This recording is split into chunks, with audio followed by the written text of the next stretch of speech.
Welcome to the Happy Soul Podcast. My name is Melissa, and this is Sammy. We are diving deep into conversations that connect and inspire. Stories of resilience, triumph, and transformation. Stories that take us to the heart of human connection. Please note that opinions of our guests do not necessarily reflect those of this podcast. Please listen with your kindness and an open mind. Each story shared is authentic and vulnerable. Let's embrace our differences with empathy, knowing every voice enriches us. Together, let's cultivate a community of respect and curiosity. Thank you for listening. Now sit back, relax, and prepare to be inspired. Welcome to the Happy Soul Podcast, everybody. Today we are here with Shawn Cable from the company ReMatt. If you haven't heard of ReMatt, they are a local Calgary company. They recycle mattresses, car seats, and potentially other things, and Shawn will tell us about that today. We invited Shawn here today because of doing our Earth Month Awareness Month for the month of April. And we want him to just come and tell us about his company, what they do, because obviously recycling things like car seats and mattresses that go to huge waste is making a difference, because there's so many parts in that, I'm sure, that you can tell us about that could be reused and recycled and turned into something else instead of ending up in a landfill, which many of them do. So welcome to the podcast, Shawn. Happy to have you. Thanks for having me. Absolutely. I want to start off at the very beginning of, I was kind of reading through your website, so I have an idea, but can you tell us what really inspired ReMatt from the start? It started in 2014. What was the inspiration for getting it going? Couple different reasons. I think one, obviously the environmental impact side of things was obviously intriguing. I thought it was a really cool business concept in general to be able to take an item that would otherwise end up in landfill for decades and be able to take it apart, recycle it, and use it for other pieces of whatever you can use it for. And then, yeah, just the opportunity to entrepreneurial side of it, to be able to run my own business and be able to hire and help people out. And that side of it was also appealing to me as well. Yeah, that was one of my big questions, was like, was it more of like, oh, I saw this business opportunity and I should pursue that? Or was it a mix of both? Like there's this environmental need? Timing was part of it, but there was a combination of both. Like, I was looking to try and figure out a business that I could maybe work for myself, because I was sort of in the oil and gas scene and working for big companies where you didn't really feel like you were as important as you'd kind of want to be sometimes. And this was an opportunity that I could sort of get out on my own and try and use some of my own ideas to sort of make for myself and create something for other people to be involved in as well. And then all those other pieces sort of fell into place on top of it. Yeah. Has it grown more than you anticipated it to, or as you've anticipated to? How has that happened for you guys? That's kind of one of the sticking points with me that we can get into as we go along. But it took a while to get it off the ground and get sort of some of our bigger sort of anchor partners with, Sleep Countries and the Bricks and Leon's and IKEA and that, to be able to get it to a point where it's an actual sustainable business. My sort of frustration with it is we've kind of sat at sort of a little bit of a stagnant level for the last few years for a few different reasons. And it's something that will continue to work towards, to sort of get it to the level that I really could see it getting to. And that'll be with the help of a few different partners that we can talk about as we go along. But that's sort of where we're at now, where it's a comfortable business, and I'm not downplaying it by any means, but I know there's still further for it to go, and that's where I'm still striving and what gets me out of bed every day to keep going. So that's fair. Yeah. So are you able to work with all those companies that you just spoke with then? Like, do they promote you guys when they're selling mattresses, or how does that dynamic work with you guys? Yeah, that's where sort of the biggest partnership came from, was sort of to work with, like, take for instance Sleep Country. They're probably the biggest mattress retailer in Canada, where if you want to buy a new mattress from them and you want your old one taken away, well, they can offer the service that then they can do that for you, bring it back to their warehouse, and then they're consolidating all their sort of home deliveries with the older mattresses and then bringing them back to us, and then we do our part from there. So we have those same partnerships with all the different companies that I mentioned. And then our second sort of part is to work with landfill sites where we can divert right at the landfill site. So if you bring yours to your local transfer station or landfill everywhere outside of Calgary, they will work with you and be able to then collect them there and bring them to us. And then we do obviously work with hotels and different, we've done it with colleges and dorms and things like that. I don't, not to get into it right away, but I think my biggest frustration for why we haven't hit that next level is our ability to be able to work with the city of Calgary. We work with Airdrie, we work with Strathmore, we work with Banff, Exshaw, Lake Louise. We go into the Kootenays, we're into Okanagan, but yet after 10 years of doing this, we still haven't been able to convince the city of Calgary that this is a good idea and one that we should build a partnership with to be able to make that greatest impact that we can do at that level. So Interesting. we did a pilot project 3 years ago that sort of showed all of what we can do and how much we diverted from the landfill sites, Shepherd, 17th Avenue, and Spy Hill, and still it's sitting on someone's desk. And we spent all that taxpayer money to do a pilot project. We achieved the desired results.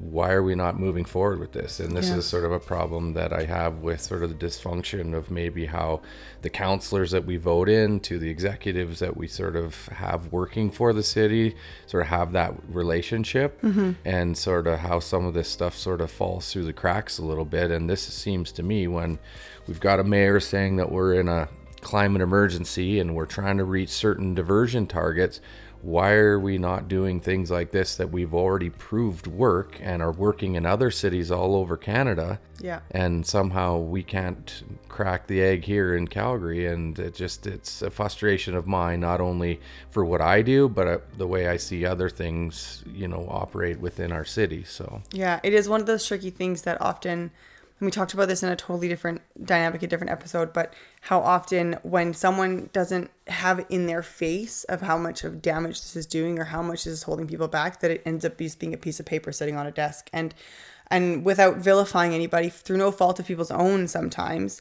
it happens, sometimes through fault of other people's, but it just ends up being a piece of paper that gets set aside and forgotten. And I'm not trying to justify or excuse, but you wonder where that level is. Is it being set aside and forgotten, or is it being completely dismissed altogether? Because like you're saying, right, if we are in a climate emergency, we should be doing everything we possibly can to try to make that difference, and signing off the paperwork to have the city of Calgary work with you guys sounds like a very simple. It does, and it checks a lot of boxes, and it's not something, if we rolled it out the proper way, would cost the city itself. And to me, I think that sort of the pushback is always adding new items to the materials list at the landfill to say, hey, you got to pay an extra fee to get rid of a mattress, but you do it with fridges, stoves, all the other items that we have to do. So would it just be sort of an education thing, and then people kind of look past it and go, okay, you know what, I'm okay with paying $25 or whatever it is, because I know it's going to be taken care of properly and it's going to do something that's beneficial for the city that I live in. And, it's not something that I think someone's getting rid of on a regular basis, that fee is going to hit your annual budget every year or even every 7 to 10 years. So to me, the impact on regular residents of the city, it would be very low impact, and that then you can afford to run the whole program, which then, from what we know, it would save tens of thousands of mattresses from going in the landfill, and that amount of space, and also how hard they are on equipment, and you're essentially bearing air with the springs and all those other impacts to it. It seems like anyone you talk to about this, it's a no-brainer, but I haven't been able to push the right button to the person that can say, you know what, we're going to go ahead with this thing. And the more people I can talk to, the more people that I get to be aware about it, I think that will hopefully, it might get to that right person, and then we can sort of make that big impact that we've wanted to do, 10 years ago when I first started. So. Yeah, absolutely. I'm really impressed because what you were talking about with, it's kind of a shift from what you're just saying, but what you were talking about with working with all the hotels and all of the mattress companies, that didn't even occur to me, obviously, that those would be the people that make the most sense. It's not us. Mm-hmm. It's all those big companies that make the most difference, that are going through mattresses like there's no tomorrow. Is there, because I was thinking about this, and when you buy pop cans and pop bottles and stuff, you pay on the front end and then you receive on the back end. My husband and I were talking about is there why isn't that more of a thing on mattresses, on stoves, on things that can be recycled? That when you buy this stove, you're going to spend an extra $100 on the stove. When you recycle that stove, you get that $100 back or whatever, the same way you do with pop cans and stuff, you know? Right. And they're like, I think Vancouver's got to that point because they are legislated that you can't throw out a mattress. So, but they have the ability to be able to recycle that in designated areas where, in order to offer that, it has to be something that is government run, and so they sort of administer all of that, where the money that the company that sells the item to the company that then proves they recycled all of that. So to get it to that point, you have to be able to make it sort of so it's an option and an easy option for most people. And with, you know, pop cans, anyone can take a bag down and do that, and electronics to the most part. But with stoves, fridges, you know, things like that, they're bigger items. It's not as easy to be able to, number one, have a facility to do it, but then have the means to be able to get it there.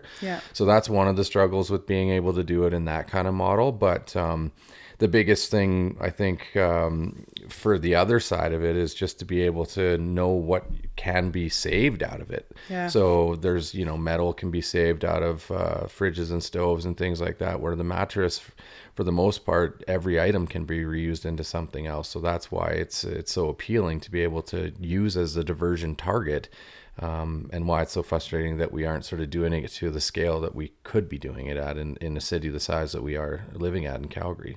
Well, let's see if we can get people to listen to this and get that shifted for you. Yeah.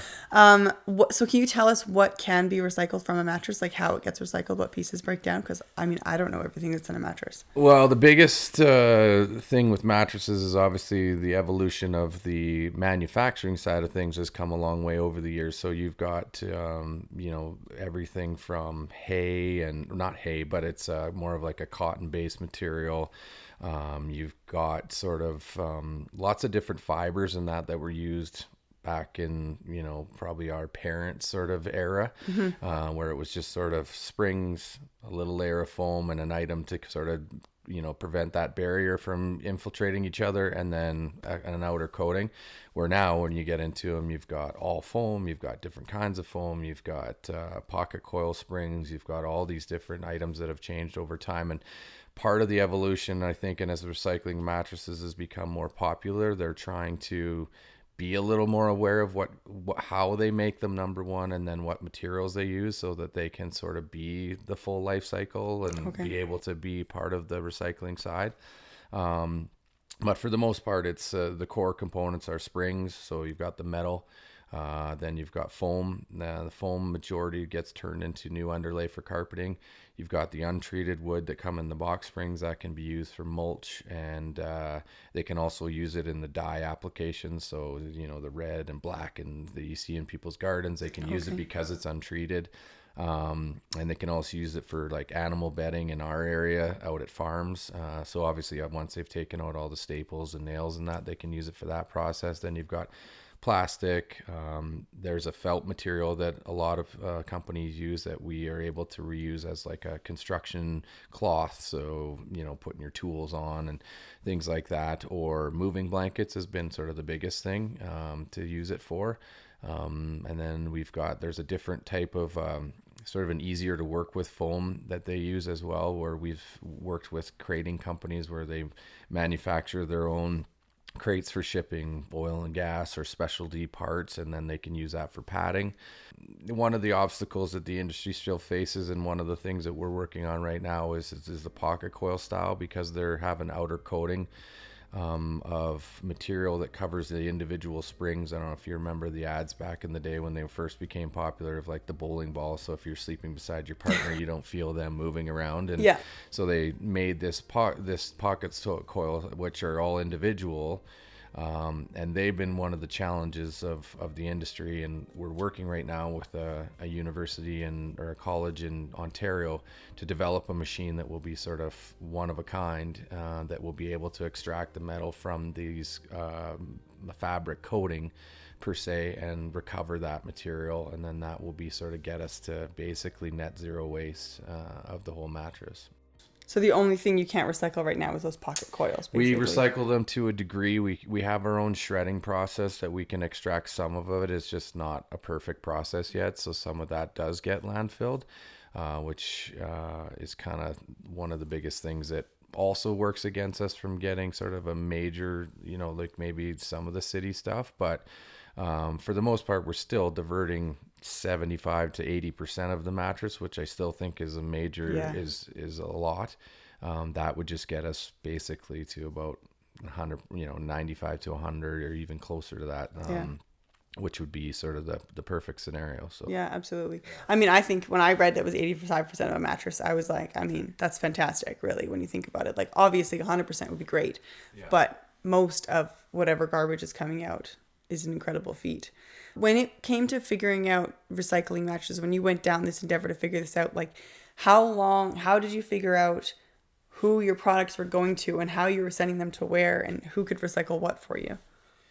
Well, I brought this idea. So I had a breakfast group at the time when this idea kind of came across, and it was a couple buddies, and we were all sort of working oil and gas, and we're all like, what could we do to kind of work for ourselves? And I brought this idea to the table, and they were all like, that actually kind of has some legs to it. And I was like, uh-oh, does that mean I got to do it? And so one of my buddies and I were like, well, what's in these things? We don't even know. And so I'd looked a little bit on the internet and kind of had an idea, but I'd never seen the inside of one. So we're like, well, where do we get one? And we're like, well, I bet you if we drive around on a couple alleys around our neighborhoods, we'll find one. And it didn't take us very long before we found one sitting across in someone's alley, thinking that the city was going to just throw that in the Packer truck. And so we put it in the back of my truck, and we took it to his garage, and we took it apart and sort of saw what was inside. And we're like, okay. And then so I started to sort of figure out like who deals with foam and who deals with metal and all this kind of thing. And probably just because I was more stupid than smart at the time, or just a little more of a risk taker, I just said, well, you know what, I kind of have an idea. Let's just get this going and go. And for probably the first 3 years, it almost changed by the day of who we were using for the metal, who could actually work with it. They all kind of said to me, oh yeah, we can do this. This is no problem. This is easy. And then when they started to work with the springs, especially like the metal, I thought was going to be the easiest part of the whole process. And it's ended up being the thing I've spent the most time on, because it's just, spring steel is just so hard to work with. There's so many different methods to do it.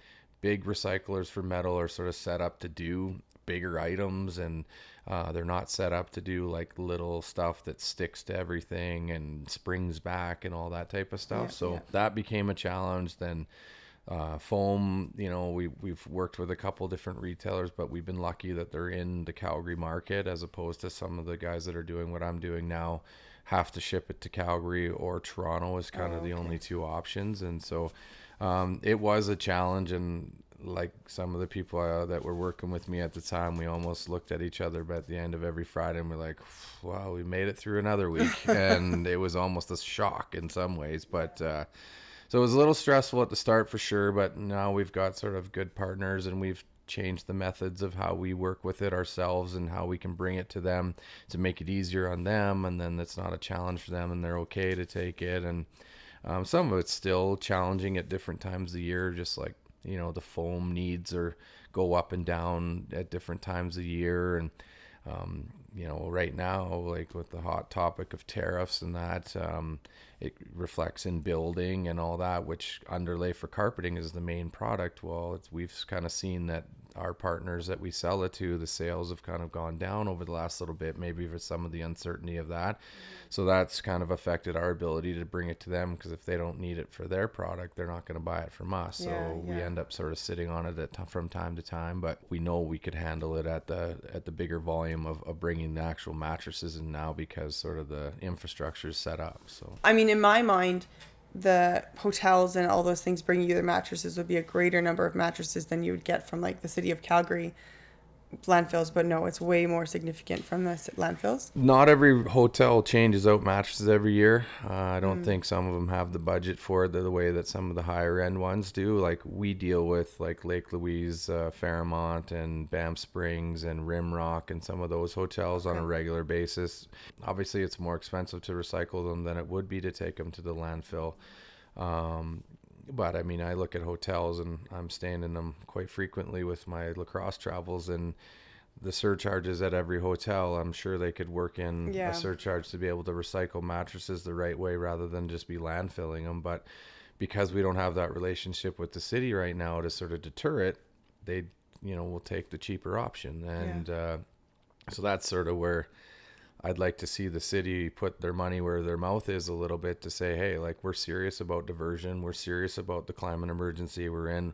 We're going to do what we can to sort of make these people sort of have to figure out a way that they can do this the right way. Because there is a right way and there is an option now that there maybe wasn't, 10 years ago, obviously. But without sort of their help in it, it's really hard to change those patterns. Because what I've learned about recycling is that lots of people will do it, only if it's sort of easy for them to do it. If we can throw it in our blue cart and bring it out to the curb, great. You can probably collect enough bottles to make a trip to the bottle depot worthwhile. Yeah. If I'm going to the landfill, I'm probably going to be able to then be okay to take the stuff that I have that can be recycled to the, bin and go area or whatever. But if you're going to make it hard on me, or you're not going to make me sort of have to do it or change my sort of pattern of thinking, then probably I'm just going to stick with the same old habit. Yeah. And so, but for the most part, people are conscious enough, and I'm sure you'll find out as you're talking to more people over this month, will want to recycle, and there's different ways to do it. But if it's going to be really out of their way and, really a huge cost, then that's probably going to deter them from doing it. Yeah, it is a big thing for people. Even I know for some people, speaking about how they know that like 70% of things that go in the blue cart don't actually get recycled. Like I know people who won't recycle for that reason. And I'm like, why do you get to decide what percentage don't go in though? Like putting it all in the blue cart is better than none of it going in the blue cart, And so I think, just like you're saying, if it's not easy for people. And so is that what it would shift with the city of Calgary? Is it would be more of they pick up programs from people's homes, or how would that? No, the program would just be to offer the service at sort of what I call the choke point, which is the landfill site where everybody goes when they got stuff they need to get rid of. So what the pilot project that we did with them is basically we had a big storage tent that if you brought in a mattress, you would have to take it to the storage tent. And then once we had enough to pick up there, we were doing the trucking and then we'd bring them to our facility to be able to be processed. But the infrastructure is already there. People are already going there to take the special trip to ReMatt's facility, where we can only really have one in the city. And now that the city is so spread out, it's not sort of feasible for someone to drive from, say, Tuscany to where our facility is kind of diagonally across the city, where if they could just go to Spy Hill and recycle it there and pay the fee there, they'd probably do it. But they're not going to probably drive 3/4 of the way across the city to be able to do it. And it's, their time's important and stuff like that. So for us, that's what's going to make this work to the scale that it could be, is by just being able to make it easier for people to be able to do what they want to do by making it closer for them to do it. So, yeah, I want to ask about, like, when you're talking about how mattresses have shifted over when they're being made. With old mattresses compared to new mattresses, like, are they more or less recyclable depending on if they're older or newer? And is there a phase in there where they really weren't recyclable? I don't think there was ever a phase. The core of it, they're still using those items that I sort of mentioned before, to one level or another. I think probably now they're using more foams and different types of foams, more in like the memory and stuff, so that when you're laying down, it sort of contours to your body. And that, I think the biggest difference is sort of the springs from the older style, just pure metal, one sort of sheet, as opposed to now going to the individual ones and the challenges that those have brought to our industry. Yeah. But like I say, I don't think we're that far away from this machine becoming a reality to bring that diversion rate up. So yeah. Are there obviously, you being in Calgary, ReMatt, are there multiple different companies that work very similar to you across the country that are doing this? Yeah, their first kind of guy to try it was in Vancouver, and then I followed shortly thereafter.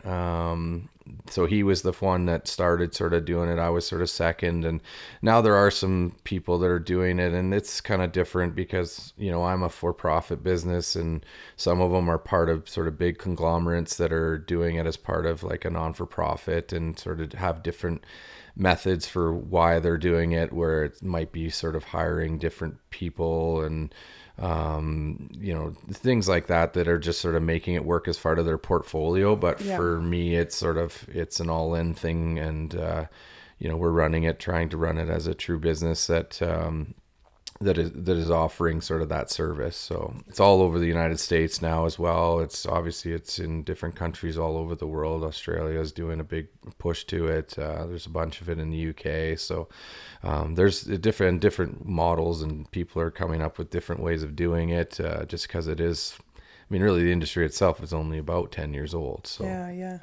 Isn't that wild? We've been making mattresses for how long? And it's only in the last 10, 15 years that it's actually become, oh, we should recycle these. Well, it's dawned on somebody that all the items in there can be recyclable, like to do other things. And it's just a process to being able to get it to that point. But yeah, I guess you start to look at the amount of them that are going. Like, I don't think mattresses are made to be as durable. And I don't think that people have really understood the effects on their body, number one, with how sort of plain and simple mattresses were sort of 15, 20, 30 years ago, where, you know, people with back problems and stuff like that. So what's going into them and how long they're lasting now is also kind of adding to the problem. And so that is sort of, I think, you know, caused people like me to be able to go, hey, like, this is becoming a real problem. Like, what can we do to fix it? And that's sort of always what entrepreneurship comes from, right? So totally. So are they not lasting as long now, or they're lasting?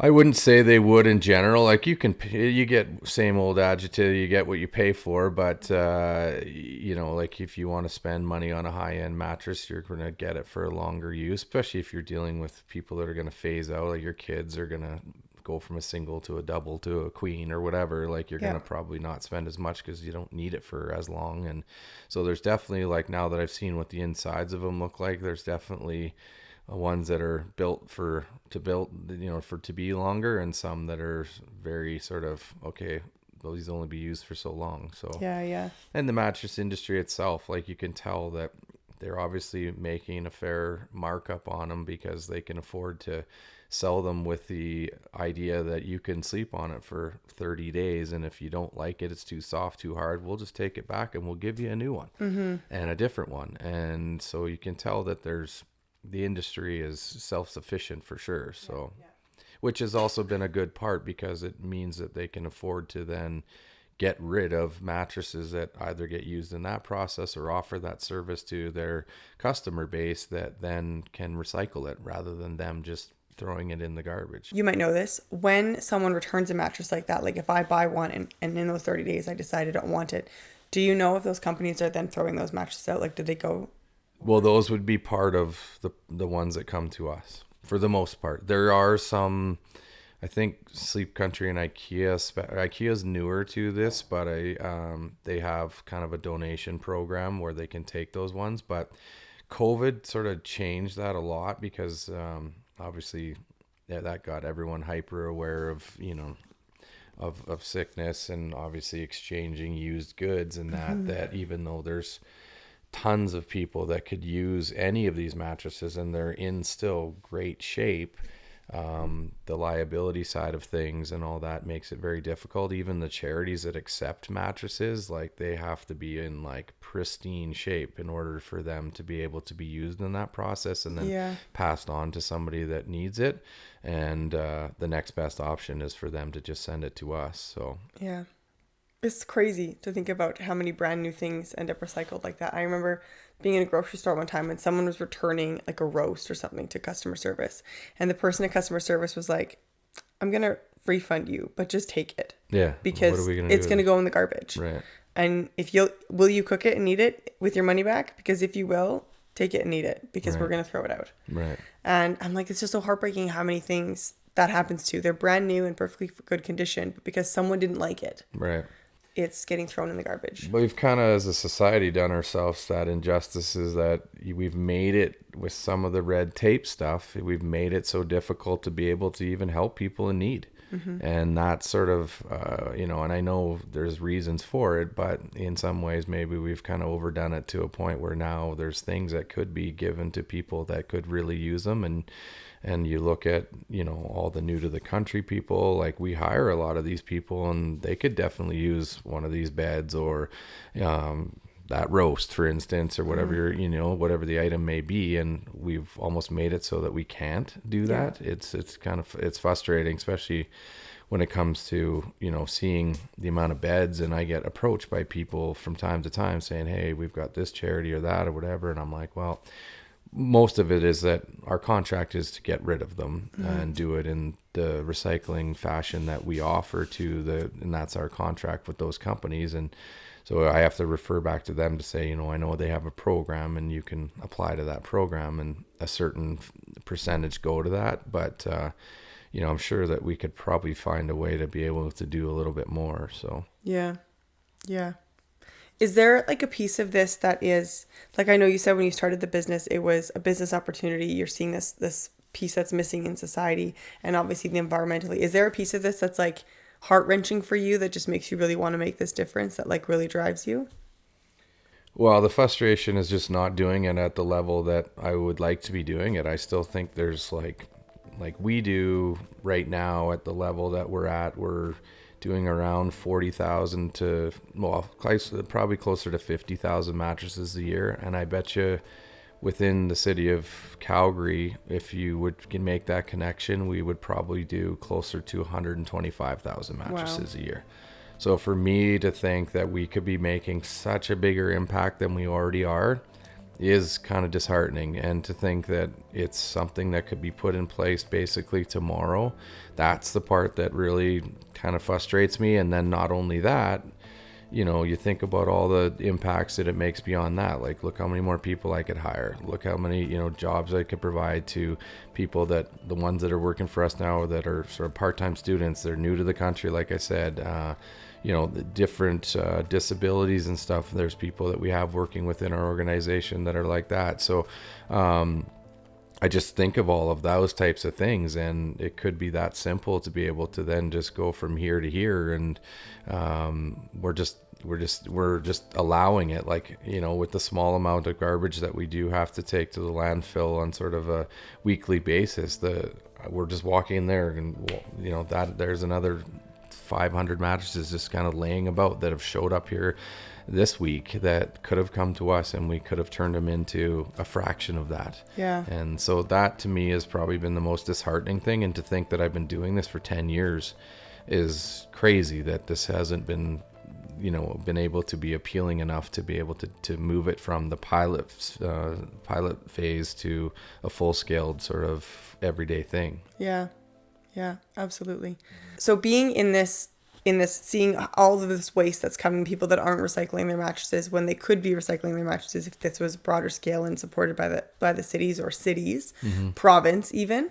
Does that make you more aware of all the things at home that could be more recycled that you maybe used to throw out? Yeah, I mean, I look at everything now. I look at everything in comparison to sort of what I see come out of a mattress, especially as sort of unique items. Like, that's what got us into, and we haven't really touched on it yet, but the car seats. Well, the car seats materials are really reciprocal to what we bring out of a mattress. It's metal, it's plastic, it's sort of some textile stuff. So those line up perfectly with what comes out of a mattress. So it was an easy to be able to add that to sort of our portfolio of things that we can recycle, of another sort of bulky, large item that takes a long time to decompose, that we can be able to bring it to our facility and be able to separate the different materials and then use that as well. But yes, metal objects, especially, like, I just, like anything that's metal that I recycle, or that comes out of waste or even just our household, I'll throw that in the truck and I'll throw it in the middle bin at work. And, like foam and, foam products, like anything like that, like pillows, and there's all sorts of different items that align with not just what we do, but I'm always kind of constantly thinking about, what's another item that somebody would rather bring to us that then they could, instead of taking it to their local landfill or just throwing it in their black bin or that type of thing. But it's couches is probably the biggest next thing. And if we could get it to sort of another level, we could probably offer that service. The problem with them is the ability to be able to sort of stack them and store them until you can take them apart. The process of taking them apart would be a lot more tedious, and how do you sort of charge for that to cover your labor costs, etc. And but when you come down to it, all the materials are the same as what you're building a mattress with. So that's something that I would love to get into. It would be sort of getting a little bit bigger space and sort of some just sort of logistic things on our end, but it's another item that we'd love to offer down the road. Yeah, I know, that makes sense. You saying that about pulling things apart, and like, I mean, obviously, couches are just like a mattress. There's some slight differences, but very similar. There was like some old, those like black folding chairs that you could buy from Walmart. We had those, and they were like just torn and everything. And so I was there, like, my first thought was, oh, these are just garbage. I'm like, well, they're a whole metal frame and there's metal screws in this. And so I sat in my kitchen pulling this apart. I'm like, well, this is wood, it's treated, so it's not really compostable, and all of these things. And I'm like, now I have these bags of metal of screws and these metal frames that I need to go get rid of. But thinking about your business, I wouldn't have occurred to me that you can break things down even so much at home and then take it somewhere where it can be properly recycled. Well, and you get paid for the metal too. Yeah. I mean, you could throw that in the back of your truck and get paid by, paid just the same as you would have taken back pop bottles. Yeah. So there's that bonus to it as well. If you took the time, you're not only doing something that's great for the environment, you're also being able to put a little cash back in your pocket for the item that you spent years and years ago and it doesn't owe you anything if it's torn up like that. I'm sure you got your use out of it, but then you get a couple bucks back on the back end. I mean, it's only a win-win when it comes to that type of stuff. Yeah. Do you find, speaking of that, do you find that you guys work with a lot of different local recyclers then when it comes to, like, you have somebody that picks up your metal and somebody that picks up your wood and things like that? Or is it? I wouldn't say a lot. Like, we've got strategic partners for those certain items. And we just kind of have built relationship with them and mostly deal with them on just sort of a daily basis for the most part. Yeah. Oh, okay. I want to say, this is way off topic from what we were just thinking, but one of the things that I really liked about working with you guys in the few times, like, I think I've sent 4 car seats there and a mattress for sure, maybe 2 mattresses, definitely 1.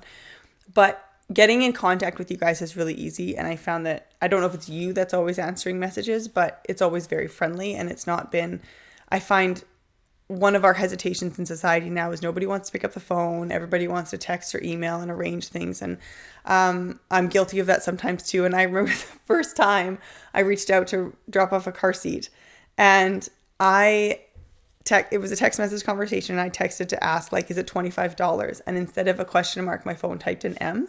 And you or whoever responded with 25 million. Yeah, I'll take that. And I was like, oh, well, yeah, I'd give it to you if I had I'll take the credit for being that humorous, but yeah.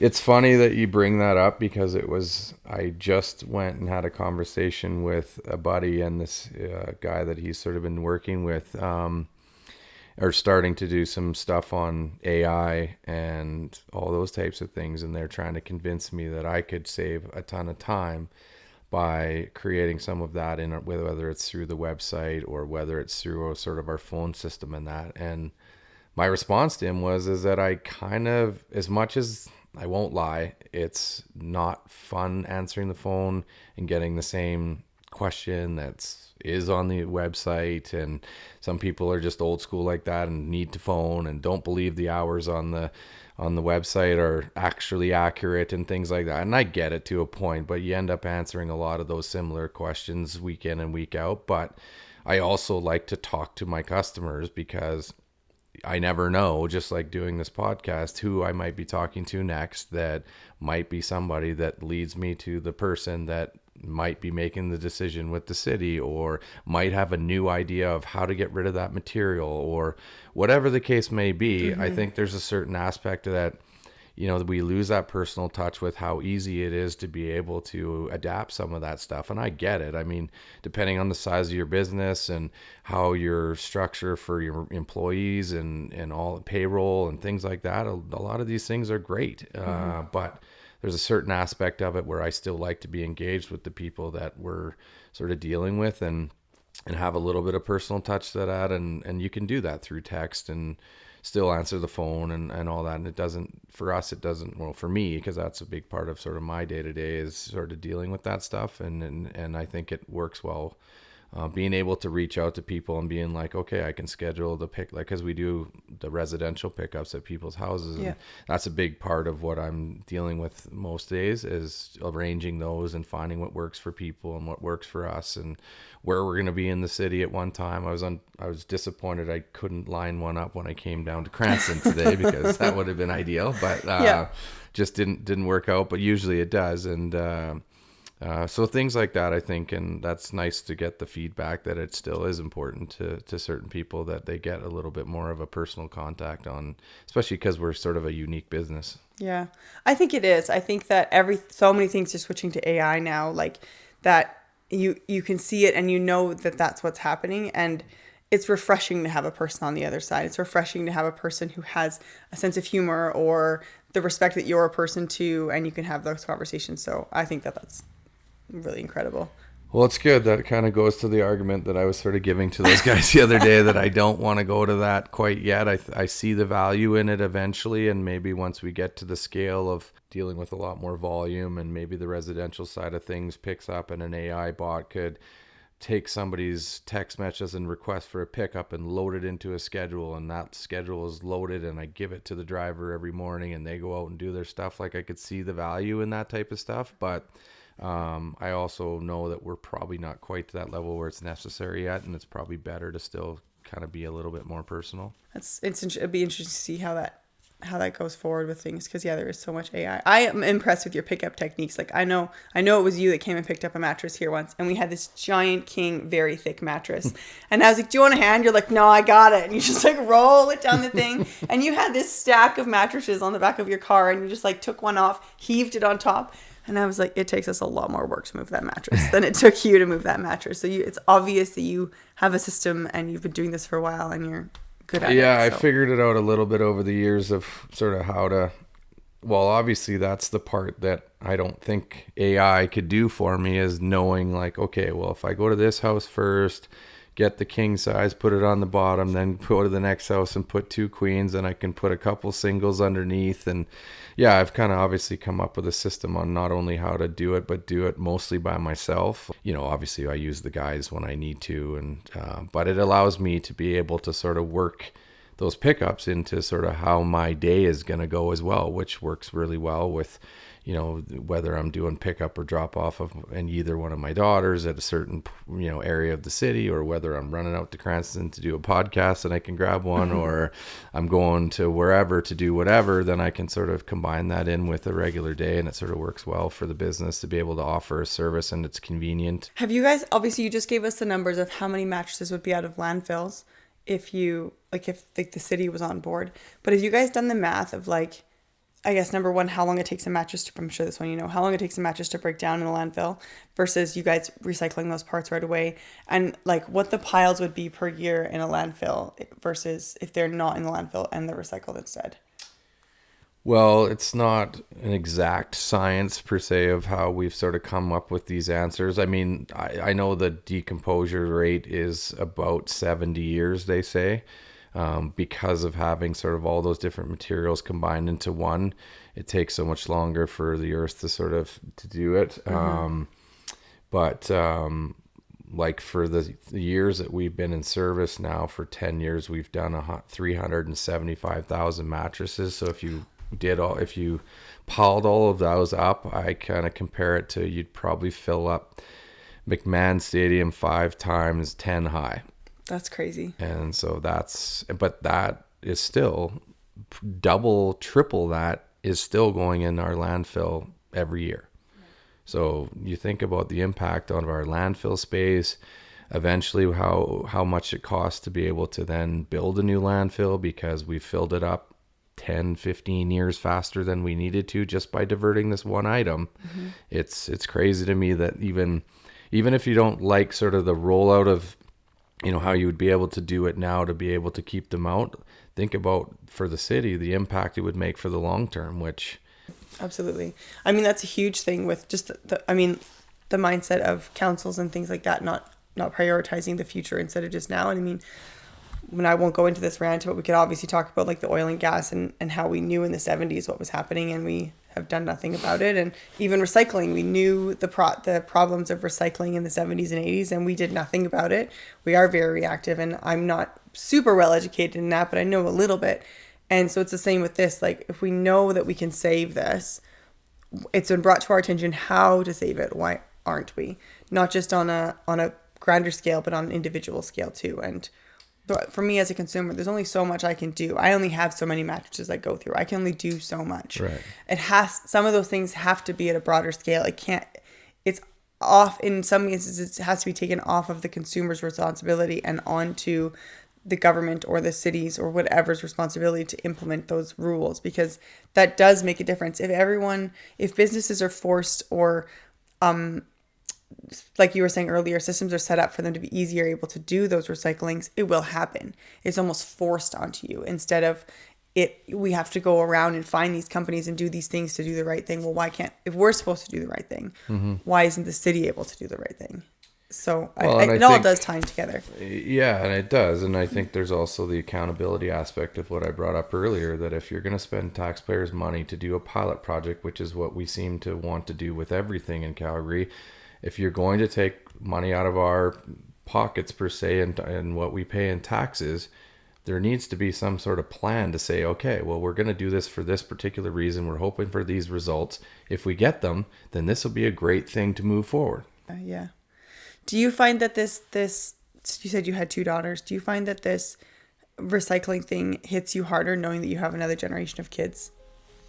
Yeah, I mean, how can you not? I mean, to me, thinking about how much waste has gone in there just from our business that didn't have to be, and how much that is going to affect the next generation, like, they're going to have to build some kind of infrastructure over these 3 city landfills that are here in Calgary eventually one day, and build new ones. And is that the land my daughters built, get their first houses on, and what are the impacts of that? And, there's different reasons for it, but yeah, obviously you're always sort of aware that this can't be sustainable forever the way we're doing things. And at what point will it become a reality? I don't think it will necessarily be my daughter's generation, but it's going to make some major impacts. And unless Elon's going to fly us to Mars and we're going to start living there, I don't know if I want to go with him, if I'm honest. No, I'm just saying that to bring back some of my humor, but yeah, it's hard to say that you're not, and you're looking at things right in front of your eyes right now that, like you said, we knew oil and gas was going to be an issue back that many years ago, and it's 50, 60 years later, and we're still not probably doing as much as we might be able to. And I'm not saying that, like, I think we should be completely one way. Like, I don't think that's right either. Like, we can't be sort of thinking that we are green every day and that's going to be sustainable to live our everyday lives. And the ones that say that they can live without oil and gas are a little bit naive to think that no matter what you do, you're still digging into some of that sort of stuff. I still think that there's more, and it's unfortunate to see sort of government and things that are almost getting in the way of it, when this is sort of potentially low-hanging fruit stuff that could get done and gets tied up in red tape and bureaucracy and stuff like that. So that's to me the frustrating aspect of it. Yeah, absolutely. I think I want to ask, is there anything about ReMatt that you haven't told us about that you really would like people to know about your company? I think I hit on it already, but I'm super proud of the fact that we have been able to recycle. We're getting close to 375,000 mattresses, and how big of an impact that has been. I'm happy that we're employing diverse sort of workforce with people that are new to the country. They're here to make better for themselves by going to school here and are able to work part-time, whatever, full-time, that type of thing. As far as the business goes, no, I think that my biggest thing is that we keep trucking ahead, and we've come up with a solution to a problem, and we're continually working towards that to come up with new innovative ways to do it, new innovative pieces of equipment to do the process with, to be more efficient and more effective. And I think we're just setting ourselves up for when that day comes that we can then make that major impact. That's awesome. I have 2 more questions for you, and then I'll let you go. Sure. One question is, outside of couches, are there other things that are on your radar that you're like, these are other things we would like to gain access to be able to recycle because they're similar? That's the biggest thing right now that could be sort of the next chapter. I still I believe in being an expert in your field rather than sort of going outside of it and then potentially, trying to spread yourself too thin. Yeah. So that's why we sort of haven't kind of got into that, even though we could at any time. It would be hard to be efficient in both. And, I'd rather spend more of my time coming up with these, new pieces of equipment and things like that to do better with the mattresses and box springs, as opposed to sort of getting into new things. But I think if I was going to think of any item that has all the same synergies as I mentioned, that it would be those items. So, and they're obviously another major thing that takes up tons of space at landfills. So. If you have any more though that I can add to it, I'm always open. No, I don't have thoughts. I was just curious because obviously couches make perfect sense, but it wouldn't have occurred to me until you said it. And even car seats, it wouldn't occur to me that car seats are similar to mattresses. That wouldn't have occurred to me because they're just so different. I've never pulled one apart. I've never looked inside either of those things. Right. So I was just curious if there was other things that my head goes to, no matter where I'm at, whether it's in my house or in someone else's house or a department store or an arena or something like that, my head always goes to, I wonder what's inside of that. It's sort of turned to that. And that's fair. I think about eventually the Saddle Dome's going to be knocked down, and I'm hoping that there's an initiative to making sure that as much of those items that are being taken out of there before it gets bulldozed to the ground, we are looking at opportunities to recycle those. Mm-hmm. And, I was happy to hear that, with the new arena, that we're looking at things that be proactive with even buying the materials that we're getting now. Not that it's a environmental thing, but just thinking about ways that we can, buy things in bulk rather than this department's grabbing this and this department's grabbing that. They talked a little bit about it in their advisory committee last night, that they're starting to think a little bit more on that proactive side. So that's one thing to me that I hope that's part of how we're going to take the Saddle Dome apart. And that's going to be, why are we just putting it in bulldozers and taking it in dump trucks and taking it to landfill when some of these items could be taken out of here and diverted elsewhere? It's just, those are the little things that, yes, it does take a little extra effort. Yeah. But you also think about the impacts that it can make. So. I think that's one of the biggest things when it comes to recycling and being better is there's a lot more organization on the front end that is required to be able to use less and recycle more and all of those things, right? Even just for us getting that mattress out of our house, and obviously there's a lot more on your end that happens, but just in a household perspective of it, It was okay. We need to order a new mattress. We don't have the space to store this massive mattress anywhere else. So how soon can they pick up for when we order this mattress so we can get our mattress in and we don't have a giant mattress sitting in the middle of our living room for too long, know? So even that is a little bit of, it's not crazy, but it's a little bit of organization that comes.